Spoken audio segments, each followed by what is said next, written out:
Nous sommes en mai 2005. Il est 2 heures du matin dans un minuscule bureau de 20 mètres carrés coincé au-dessus d'une pizzeria en Californie. 3 hommes encore inconnus du grand public fixent avec attention leur écran d'ordinateur, le visage ravagé par le stress et l'épuisement. Mets-toi à leur place. Tu es là, dans cette pièce étouffante. Tu ressens physiquement cette boule d'angoisse qui leur broie l'estomac. Chaque tic-tac de l'horloge résonne comme un compte à rebours impitoyable vers leur faillite. Ces 3 hommes ne le savent pas encore, mais ils sont sur le point de créer YouTube. Oui, le YouTube que tu utilises probablement tous les jours. Sauf qu'à cet instant précis, ils sont au bord de la faillite totale. Il y a seulement 6 mois, ces 3-là étaient au sommet. Ils étaient ingénieurs chez PayPal. Ils avaient un avenir tracé dans la Silicon Valley. Ils avaient la belle vie, mais ils ont décidé de tout quitter. Tout quitter pour lancer leur propre start-up avec une idée qu'ils pensaient révolutionnaire. À la base, il s'agissait d'un site de rencontres vidéo. Sur le papier, c'était génial, mais la réalité, c'était un désastre absolu. Et là, au plus profond de leur désespoir, ils vont aller jusqu'à proposer $20 cash à toute femme qui allait décider de poster une vidéo sur leur plateforme. Résultat, tenez-vous bien, même pas une seule réponse. À cet instant précis, tu es témoin de la scène la plus pathétique de leur aventure.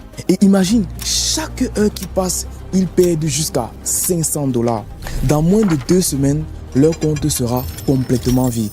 Mais cette histoire va prendre une tournure que personne n'aurait pu imaginer. Une tournure sans laquelle la plateforme sur laquelle tu es en train de regarder cette vidéo actuellement n'aurait jamais existé. Alors, qu'est-ce qui a bien pu se passer? Comment ces 3 gars ont-ils finalement réussi à transformer leur site de rencontre vidéo du départ en YouTube? Cette plateforme de plus de 2 milliards d'utilisateurs. Et surtout, quel est ce petit détail? Cette tournure qui a littéralement tout changé pour eux et qui pourrait vous inspirer pour vos propres projets. Installez-vous confortablement. On va découvrir ensemble le secret le mieux gardé de YouTube. Cette leçon que tout entrepreneur, tout créateur de contenu devrait connaître, ce qui fait vraiment la différence entre l'échec total et un succès planétaire.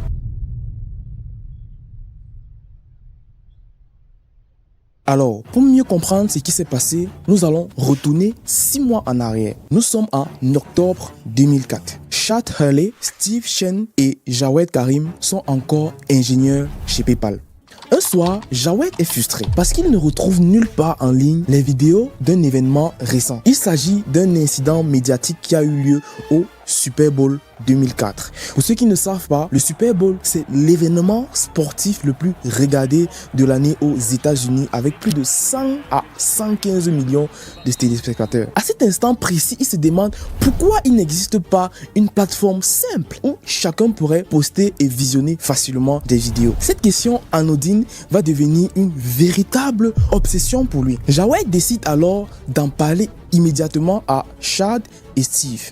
Il leur expose son idée avec passion. Les 2 amis sont immédiatement séduits par l'idée. L'idée leur paraît tellement évidente qu'ils se demandent même pourquoi personne ne l'a encore réalisée. Mais rapidement, pour une étrange raison, ils décident ensemble d'adapter cette idée initiale pour cibler en fait un marché qu'ils pensent énorme à l'époque, le marché des rencontres en ligne. Ainsi, naît l'idée d'un site de rencontre vidéo, tenez-vous bien, c'est un site de rencontre vidéo nommé Turn In Hook Up. Sur le papier, l'idée leur paraît géniale. Fini les photos trompeuses et fini les mauvaises surprises lors des datings. Pour eux donc, c'est l'avenir des rencontres en ligne. Complètement emballés, Chad, Steve et Jawed décident alors de quitter PayPal après son rachat par eBay.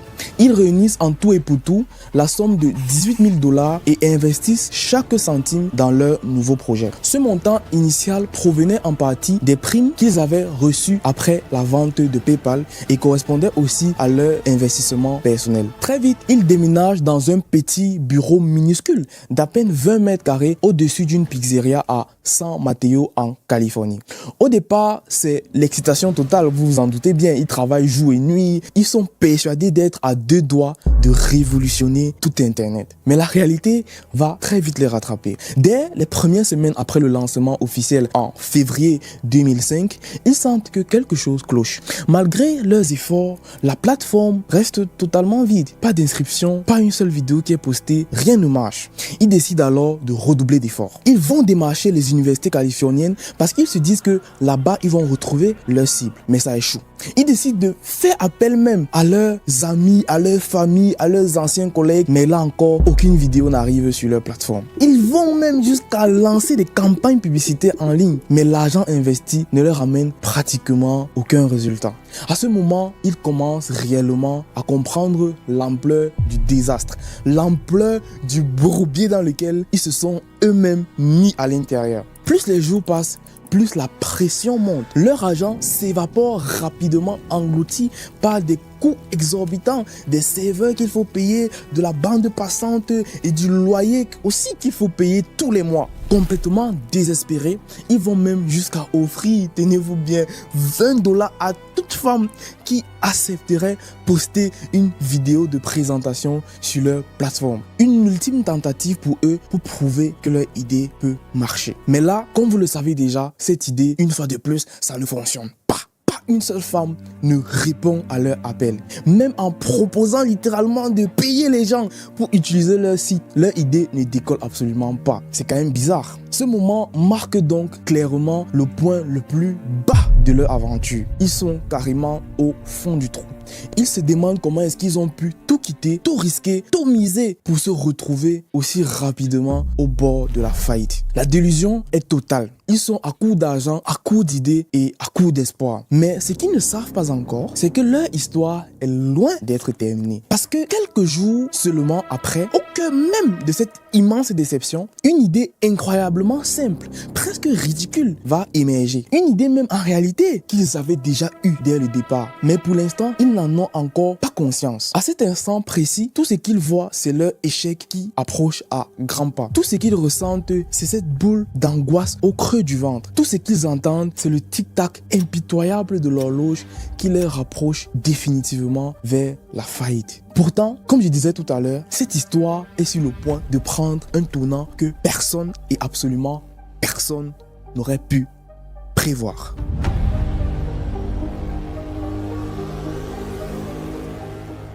Nous sommes maintenant début avril 2005. Chad, Steve et Jawed viennent de traverser les semaines les plus difficiles de leur vie. Le site de rencontre vidéo est un échec total.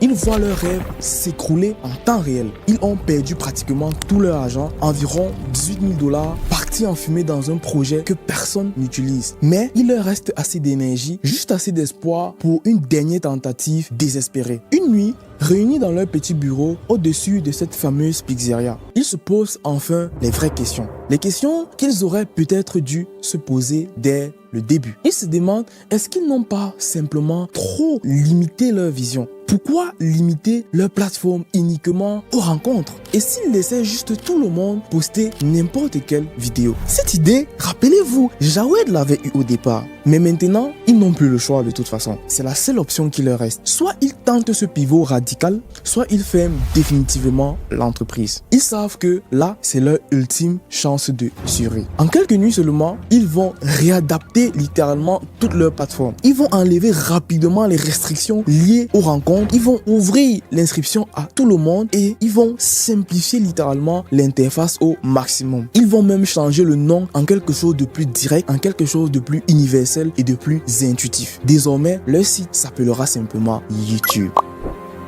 Le 23 avril 2005, vers 20h30, Jawed Karim lui-même publie la toute première vidéo de l'histoire de YouTube. Une vidéo de 19 secondes intitulée « Moi au zoo ». C'est une vidéo dans laquelle il se filme devant un enclos d'éléphants du zoo de San Diego. À ce moment précis, aucun des trois ne réalise l'importance symbolique de cet acte. Pour eux, c'est simplement un test rapide, un petit pas anodin dans la direction de leur nouvelle vision. Dans les jours qui suivent, quelques utilisateurs commencent timidement à poster leurs propres vidéos personnelles. Il va s'agir là des extraits de fêtes d'anniversaire, des petits concerts improvisés, des chats qui tombent de canapé, bref, c'est encore très modeste. Mais cette fois, quelque chose semble enfin s'enclencher pour eux. Contrairement à leur ancien concept, ce nouveau site intrigue. Les utilisateurs reviennent régulièrement, ils postent des vidéos et en parlent à leurs amis. Mais très vite, ils vont découvrir qu'un problème technique majeur menace leur fragile succès. Vous vous rappelez des 18 000 $? Cette somme d'argent avait servi à investir pour la bande passante et les serveurs. Mais plus les utilisateurs postent des vidéos, plus le coût de la bande passante et un serveur va littéralement exploser de jour en jour. Ils sont totalement dépassés par ce premier début d'engouement. Chaque nouvelle vidéo uploadée leur coûte de l'argent, beaucoup d'argent. À mesure que les utilisateurs arrivent, le site devient lent, instable et quasiment inutilisable par moment. Bizarrement, ce premier signe de réussite est en train de leur pousser encore plus vite vers la faillite. Leur trésorerie s'évapore à nouveau à une vitesse effrayante. Chaque jour qui passe, c'est une course contre la montre pour trouver du financement, gérer les problèmes techniques et stabiliser leur plateforme qui menace constamment de s'écrouler. Ils réalisent alors avec angoisse que leur pivot, loin de leur avoir simplifié la vie, vient en réalité de les plonger dans une crise encore plus profonde. Ce que Chad, Steve et Jawed vont bientôt découvrir, c'est que ces nouveaux problèmes ne sont qu'en réalité les prémices d'une tempête encore plus grande. Parce que quelque part en Californie, un géant de la technologie a entendu parler de leur site. Ce géant s'appelle Google. Et il vient de décider de se lancer lui aussi dans le marché de la vidéo en ligne. Sans le savoir, les trois fondateurs viennent d'entrer dans une guerre avec une des entreprises les plus puissantes du monde. Une guerre qui semble totalement incapable de gagner. Pourtant, l'histoire est loin d'être finie. Nous sommes maintenant en fin 2005. Vous vous rendez compte que l'histoire va très vite parce que tout ce que je vous raconte là, ça se passe littéralement en pratiquement une année. Et YouTube grandit à toute vitesse. Chaque jour, de centaines de vidéos affluent sur la plateforme. YouTube n'est plus juste une petite start-up inconnue, c'est pratiquement devenu un phénomène viral qui prend de l'ampleur jour après jour. Les trois associés se retrouvent donc face à une croissance qu'ils ne peuvent tout simplement plus financer seuls. Leur entreprise est en train de mourir de son propre succès. Dans ce climat d'urgence absolue, ils sont contraints d'aller chercher les investisseurs. Ils n'ont pas le choix. Et donc, pour ce faire, ils vont enchaîner des réunions, ils vont enchaîner des nuits blanches. Mais les investisseurs hésitent. Ils voient certes une belle croissance, mais ils voient aussi un gouffre financier sans fin. Personne ne sait encore à ce moment donné comment monétiser une telle plateforme. Tout semble à nouveau sur le point de basculer dans le chaos. Finalement, une étincelle va jaillir pour eux. Ils réussissent à lever 3,5 millions de $. Parmi les investisseurs figure Sequoia Capital, l'un des plus gros capital risques les plus respectés de la Silicon Valley. Mais aussi, dans les investisseurs, il y a l'ancien directeur financier de PayPal. Cette connexion à PayPal va finalement s'avérer précieuse. Ce financement va leur permettre de respirer, d'améliorer leurs infrastructures techniques et de maintenir leur croissance spectaculaire. Mais comme si tout cela ne suffisait pas, les trois associés vont apprendre une nouvelle qui va leur frapper comme un coup de massue. Google, le géant incontesté de la Silicon Valley, vient d'annoncer publiquement le lancement de leur propre plateforme vidéo. Il s'agit à cette époque de Google Vidéo. Imagine-toi une seule seconde à leur place. Tu viens tout juste de sortir la tête de l'eau après des mois de galères financières et des galères techniques. Tu commences à peine à croire que tu as réussi quelque chose d'important et là tu apprends que, sans prévenir, le numéro 1 mondial de la tech décide de venir entrer sur ton terrain de jeu. Le terrain de jeu à toi, ton propre terrain de jeu que tu avais créé. Il décide en fait de se positionner sur le même secteur d'activité que toi. N'importe qui parmi nous aurait vu ça comme la fin du game. Et a raison, car chez YouTube, après cette annonce, c'est la panique générale. Chad, Steve et Jawed savent exactement ce que signifie cette annonce. Google a des moyens illimités, les meilleurs ingénieurs du monde, les serveurs capables d'absorber des milliards de vues sans problème et surtout une notoriété mondiale immédiate. La concurrence semble impossible à tenir pour eux. C'est ainsi que le stress atteint un niveau imaginable. Ils se voient déjà balayés comme des milliers d'autres startups écrasés par un géant technologique. technologique. Pourtant, contre toute attente, c'est précisément à ce moment donné là que YouTube va révéler sa vraie force. Google Vidéo, malgré sa puissance financière, sa puissance technique, commet une erreur stratégique majeure. Je dirais même une erreur de débutant. L'interface qu'ils font est une interface qui est complexe. L'expérience utilisateur est confuse et puis encore, le contenu publié sur Google Vidéo reste enfermé sur le site, impossible de partager simplement sur des blogs ou des forums. Du côté des trois associés, eux, ils comprennent instinctivement quelque chose de fondamental, quelque chose que même Google, comme je disais tout à l'heure, n'a pas compris à cette époque. Pour gagner cette bataille, ils se disent qu'ils doivent absolument rendre leur contenu viral et exportable partout sur le web. Ils décident alors de pousser au maximum cette fonctionnalité toute simple que personne d'autre n'a prise au sérieux au début. Permettre aux utilisateurs de copier-coller directement leurs vidéos sur n'importe quel site existant grâce à un tout petit bout de code. Ce petit détail, ce petit geste banal en apparence va devenir la clé absolue de tout ce qui va s'en suivre pour YouTube. En quelques semaines seulement, le résultat dépasse toutes leurs attentes. Les vidéos YouTube envahissent littéralement le web. Vu qu'à cette époque, c'était le blogging qui était à la mode. Donc, les blogueurs rajoutaient tout simplement des vidéos à leur site pour rendre en fait le site plus intéressant. Ils avaient donc tout intérêt à le faire. Puis, c'est devenu pratiquement un phénomène de mode, car même sur MySpace, le plus grand réseau social de l'époque, les vidéos provenant de YouTube étaient partagées. Sans s'en rendre compte, chaque utilisateur devenait un ambassadeur involontaire de YouTube et ça gratuitement. Face à cette propagation spectaculaire, Google ne tient pas le choc. Leur plateforme reste fermée, complexe, ignorée par le grand public. Alors que chez YouTube, chaque jour qui passe, il y a de nouveaux utilisateurs, de nouvelles vidéos qui sont postées et de nouveaux partages. L'écart entre les deux plateformes devient alors colossal. Le succès de YouTube devient tellement évident qu'une seconde levée de fonds est bouclée rapidement en avril 2006 avec pratiquement 8 millions de dollars supplémentaires qui sont injectés par Secure Capital. Ce financement va permettre à YouTube de renforcer les serveurs, de tenir la cadence infernale et de résister face aux géants Google qui commencent à s'inquiéter sérieusement. Jusqu'à ce que finalement, en octobre 2006, l'impensable finit par arriver. Google reconnaît publiquement sa défaite et dans une manœuvre stratégique surprenante, le géant américain annonce qu'il rachète officiellement YouTube pour la somme spectaculaire de 1,65 milliard de dollars. La nouvelle tombe comme un tremblement de terre dans le monde entier. Jad, Steve et Jawed, ces trois jeunes ingénieurs totalement inconnus 2 ans auparavant, viennent d'entrer directement dans l'histoire d'Internet. Le pari impossible est gagné. David a bel et bien vaincu Goliath. Aujourd'hui, tout le monde utilise YouTube.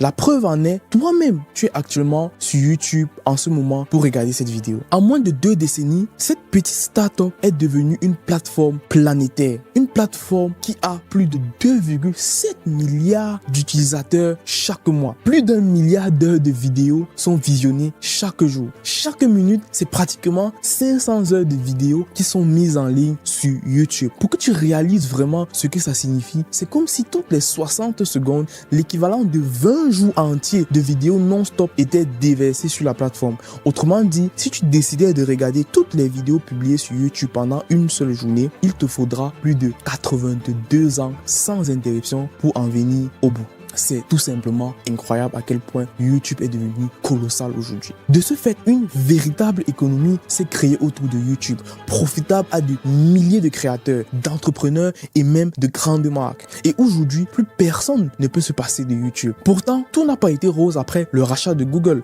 parce qu'il y a Jawed Karim, l'un des 3 fondateurs, qui décide de quitter l'aventure après la vente. Il préfère rester discret et se concentrer sur d'autres projets. Et au-delà même des départs, YouTube a été confronté à plusieurs crises majeures, notamment un procès retentissant de près de 1 milliard de dollars dû à des violations de droits d'auteur. En tout cas, mentionnez-moi en commentaire si vous voulez que je vous raconte aussi cette histoire, parce que c'est aussi une affaire très passionnante. Mais derrière ce succès spectaculaire, il y a pourtant une leçon essentielle, un secret banal que chaque entrepreneur, chaque créateur de contenu doit absolument comprendre pour réussir à grande échelle.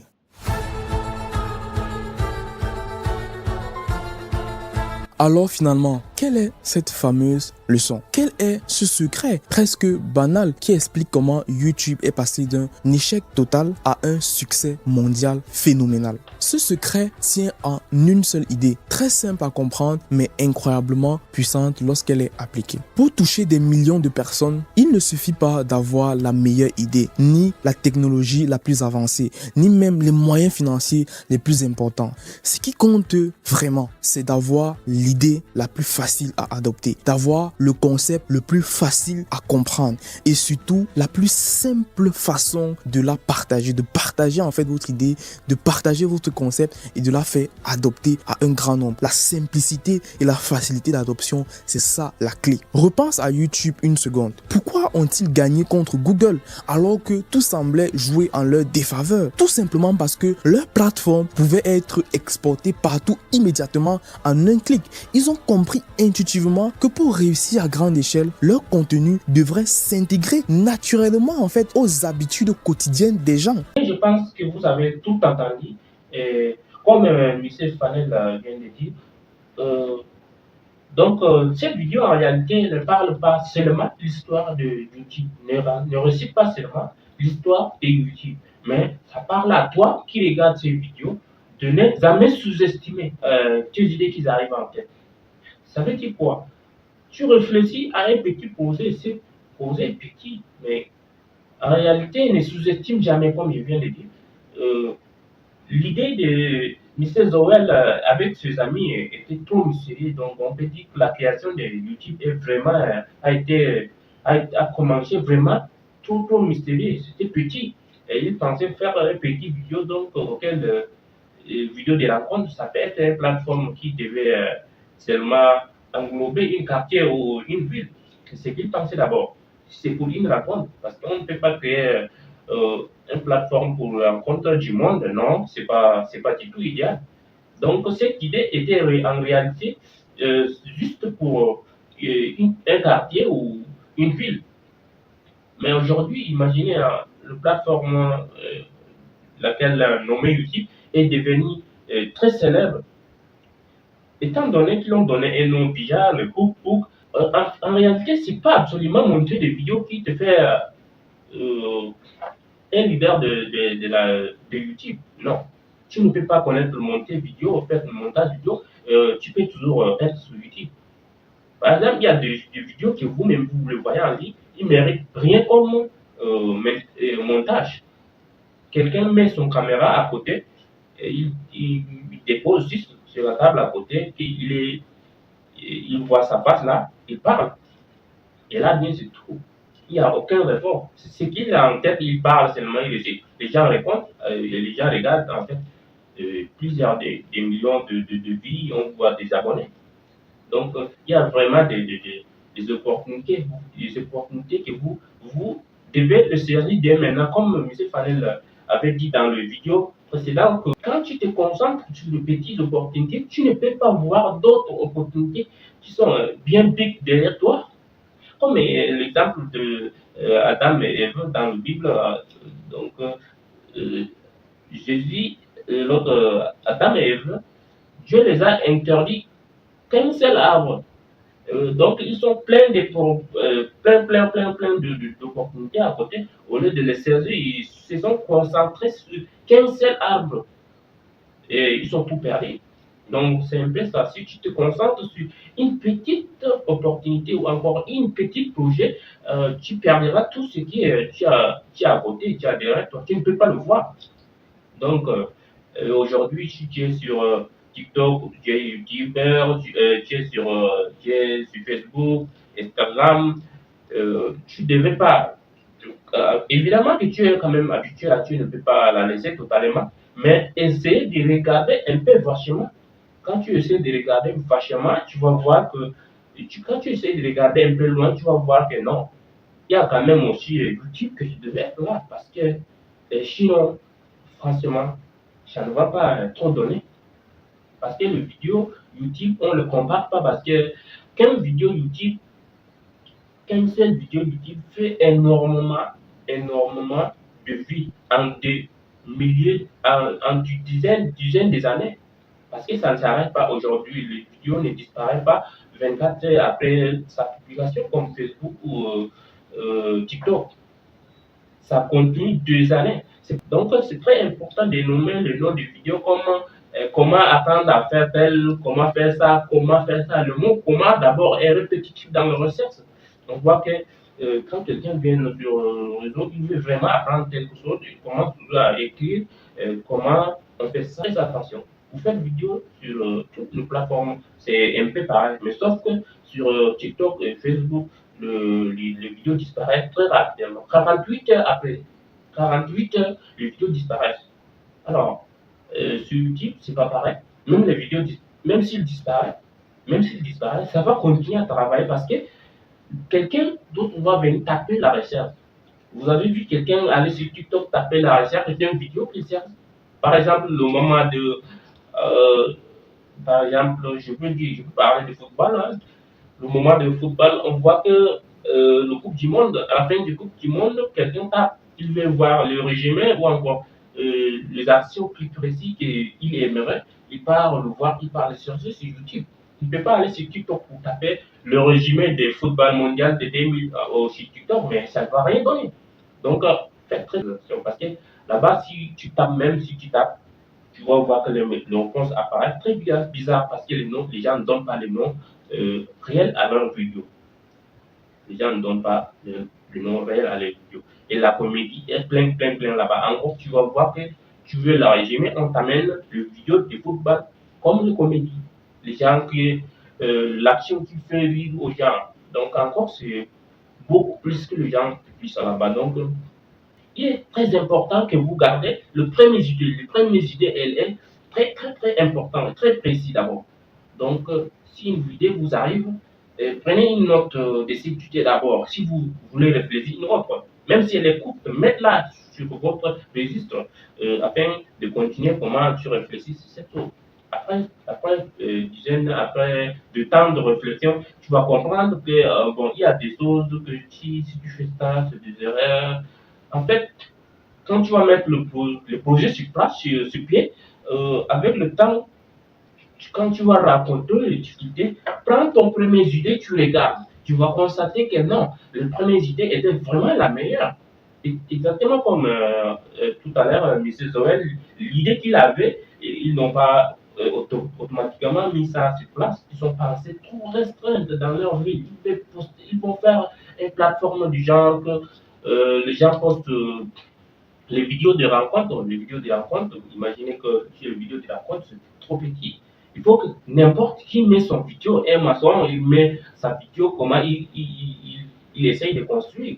Quelqu'un qui a besoin d'un maçon, il voit comment il construit. Alors, mais un meilleur maçon, c'est comme ça que ça se passe, mes amis. Donc, faites très attention au sujet de choses. Alors, c'était là, portez-vous bien. Ciao.